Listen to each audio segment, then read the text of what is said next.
राजस्थान में भारतीय जनता पार्टी की सरकार बन चुकी है और ऐसा संयोग पहली बार बना है कि जब बीजेपी राज्य में एक भी मुस्लिम मंत्री नहीं है और न ही भाजपा ने विधानसभा चुनाव में एक भी मुस्लिम प्रत्याशी चुनावी समर में उतारा है।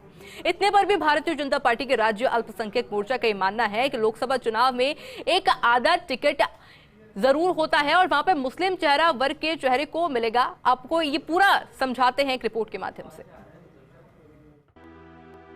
बीजेपी लोकसभा चुनावों की तैयारी में जुट चुकी है। बीजेपी के अल्पसंख्यक मोर्चे ने भी लोकसभा टिकट के लिए दावेदारी जताई है।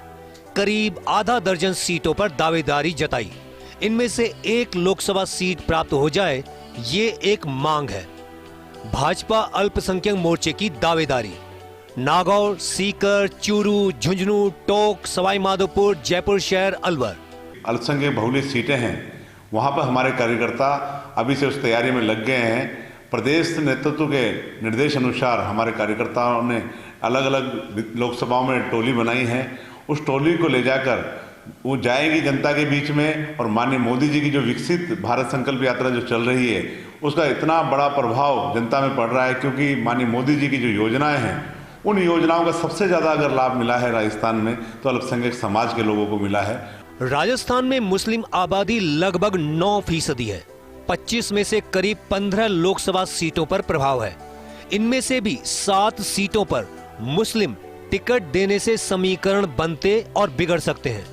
कांग्रेस 25 में से कम एक टिकट मुस्लिम चेहरे को अनिवार्य रूप से देती आई है, लेकिन बीजेपी में ऐसा बिल्कुल भी नहीं। विधानसभा चुनाव में भी बीजेपी ने एक भी मुस्लिम को टिकट नहीं दिया था। विधायक का टिकट ही नहीं दिया तो मंत्री काहे का। रमजान खान और यूनुस खान दो ऐसे चेहरे थे जो राजस्थान की बीजेपी की सरकारों में मंत्री रहे।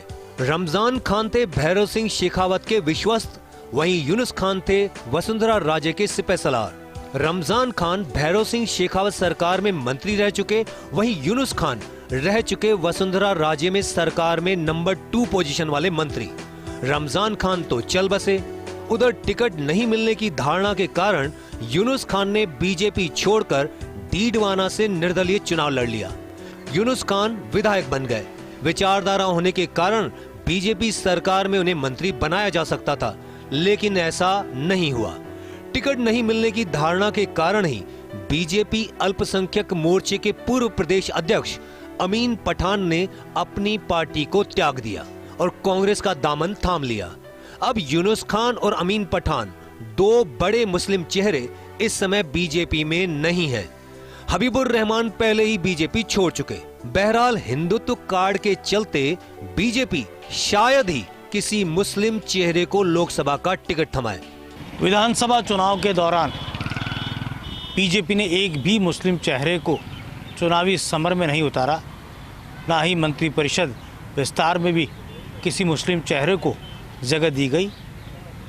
लेकिन ये ज़रूर है कि भारतीय जनता पार्टी के अल्पसंख्यक मोर्चे ने आस नहीं छोड़ी है और उनका ये कहना है कि हमें लोकसभा चुनाव में कम से कम एक सीट तो दी जानी चाहिए।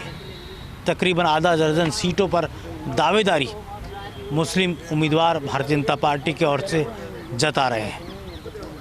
ये अलग बात है कि कितनी उनको सफलता मिल पाएगी। पुराने रिकॉर्ड के अनुसार तो भारतीय जनता पार्टी में लोकसभा चुनाव की 25 सीटों पर किसी भी मुस्लिम उम्मीदवार को टिकट नहीं देने का चलन है।